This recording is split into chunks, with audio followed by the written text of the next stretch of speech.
Өнгөрсөн оны байдлаар улсын хэмжээнд 292 хүүхэд чихрийн шижингийн 1-р хэв шинжээр онцлогдсон бөгөөд 248 нь инсулинээс хамаарах чихрийн шижин өвчтөй байна.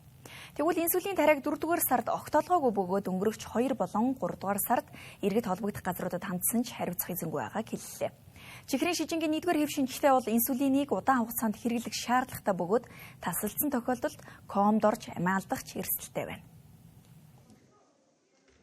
Чихрийн шижингийн 1-р хэв шинж нь ихэвчлэн өсвөр насныхан болон хүүхдүүдэд тохиолддог. Энэхүү өвчний шалтгаан нь одоо хүртэл тодорхой болоогүй байгаа бөгөөд инсулин ялгаруулах боломжгүй байдаг байна. Улмаар инсулин байхгүйгээс үүдэн цусан дах сахар хэт ихсэн хүндрэл үүсгдэг. Иймд үндсэн эмчилгээ нь инсулинаар дамжуулан цаашдын хүндрэлийг хязгаарладаг байна. Гэсэн ч нэгэнт инсулины эмчилгээнд орсон тохиолдолд тасалдах эсвэл алгассан тохиолдолд шоконд орж амиа алдах эрсдэлтэй. Тэгвэл өнгөрсөн оны байдлаар улсын хэмжээнд 248 хүүхэд инсулинээс хамаарах чихрийн шижин өвчтөй байна. Гэсэн ч инсулин тариаг энэ сард огт олгоогүй бөгөөд холбогдох байгууллагуудад хандсан ч хариуцах эзэн байхгүй байгааг эргэн хэллээ. Нөгөө инсулинийг 2026 он гарснаас хойш юусоо олгоогүй. Нэг ширхгээр ингээ хүүхдүүдэд өгч байгаа байхгүй. Жишээлбэл манай хүүхэд богино инсулин 2 ширхгийг, уртын инсулин 5 ширхгийг хэрэглэдэг. За энэ нь яг ингээд зах зээлийн үнийн дүнгээр бодохоор 430 мянган төгрөг болж байгаа байхгүй юу? Гэтэл эний чинь нөгөө 300 хүүхэд чинь бүгдээрээ худалдаж авч чадахгүй. За дээр нь тэр тариа чинь ингээд нөгөө хадгалтын горимтой байх хэрэгтэй байхгүй юу? Тэгээ нөгөө эцэг эхчүүд нь тийм үнэтэй худалдаж авч чадахгүй учраас гар дээрээс худалдаж авч байна. Тэгээ нөгөө гар дээрээс худалдаж аваад үйлчлэл байхгүй. Нөгөө хүүхдээ чи сахар байнгын юм өндөр яваад байгаа нь ерөөсөө судсаар нь глюкоз буюу сахаргүй гэдэг байна гэсэн. Энэ нь нэгэргээд нөгөө нэг нүдний угийн мэдрэлийн судсууд, захын мэдрэлийн судсууд, бөөрийн судсуудыг гэмтээгээд амьдралын чанарт нь, эрүүл мэндийн чанар шууд нөлөөлж байгаа байхгүй. Тэгээ ийм ноцтой асуудлыг 4 сар ингээд шийтгэхгүй бие биендлүгөө түлхээд ингээд суугаад байгаад би гомдолтой. Угтаа өнгөрсөн онд батлагдсан тогтоолын дагуу инсулинийг чихрийн шижин онштой иргэдэд үнэгүй олгох ёстой. Үүнээс гадна 2022 оны тушаалаар төрөөс зардлыг нь хариуцах эм олгох үйлчилгээг төрөлцсөн мэргэжлийн эмнэлэг, аймаг, сум, дүүрэг, өрхийн эрүүл мэндийн төв зэргээс үзүүлэх ёстой юм а. За эцэг эхчүүд бид нар мэдээж 1 сард ингээд дутуу олголтоо буюу нэг ширхгийг өгөх харна 2 сараас эхлээд засгийн газрын 11 тэгээ эрүүл мэндийн яам руу гомдол гаргаад эхэлсэн. За тэгээ эрүүл мэндийн яамнаас ямар бид нар тариу өгсөн бэ гэхээр дүүргүүдийг одоо энэ эмийн зохицуулт хийгээд энэ хүүхдүүдэд олгоо гэдэг чиглэл өгсөн аймаг дүүргүүд рүү. За тэгээд дүүргийнхэн эрүүл мэндийн газар дээр очиод уулзгаар тэм чиглэл ирсэн гэж байгаа юм. Ирсэн. За одоо тэгээ та нар ямар арга хэмжээ авах гэж байна бид нар тарах гэж байна уу гэхээр одоо судалгаагаа хийн гэж байгаа байхгүй.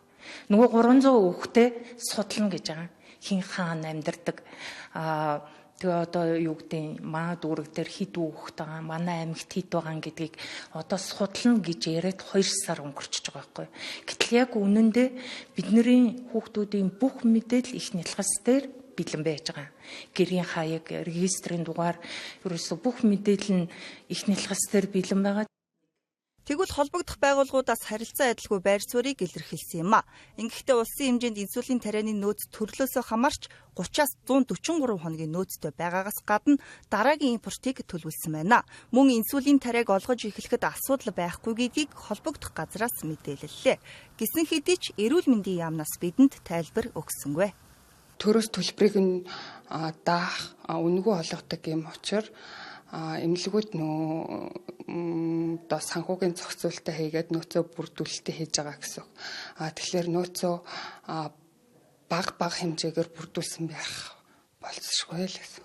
Тий, үүнээсээ үүдээд нэг иргэдэд хангамж хүртээмжийн талаас бага зэргийн нөөц тоглолт үүсчиж магадгүй. Гэтэ огт олгохгүй байгаа юм биш. Олгож байгаа тасалдал үүсээгүй. Өөртөө очиж юу гэсэн энийхээ тун хэмжээг өгчих.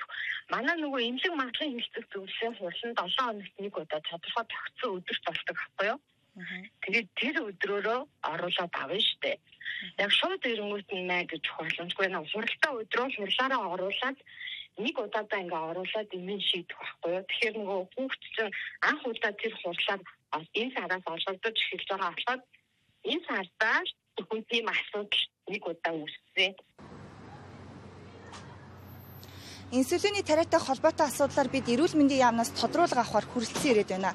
Гэсэх хэдий ч эцэг эхчүүдийн зүгээс холбогдоод байгаа мэрэгжилт нь дараагийн зөвшөөрлөг бол яриа өгөхгүй, бас би их ажилтай байна гэдэг тайлбарыг бидэнд өгсөн юм а. Инсулины эмчилгээнд ордог хүүхдүүд харилцан адилгүй давтамжаар тус тариаг хэрэгэлдэг. Ингэхдээ өдөрт 8 удаа тарих тохиолдолж гардаг байна. Улмаар он гарсаар олгох хэмжээнээсээ багассан тул эцэг эх асран хамгаалагчид эдийн засгийн дарамтад оржээ. Үүнээс гадна чихрийн шижингийн 1-р хэв шинжийн зөвлөмж сүүлийн 5 жилд огт шинжлэхдэггүй нь анхаарал татах үс байна. Мөн гадаад дотоод нөхцөл байдлаас үүдэн цаашид энэ төрлийн асуудал гарахгүй байхыг үгүйсэхгүй тул нэн яралтай шийдэх хэрэгтэй гэдгийг эргэн хэлж байсан юм а.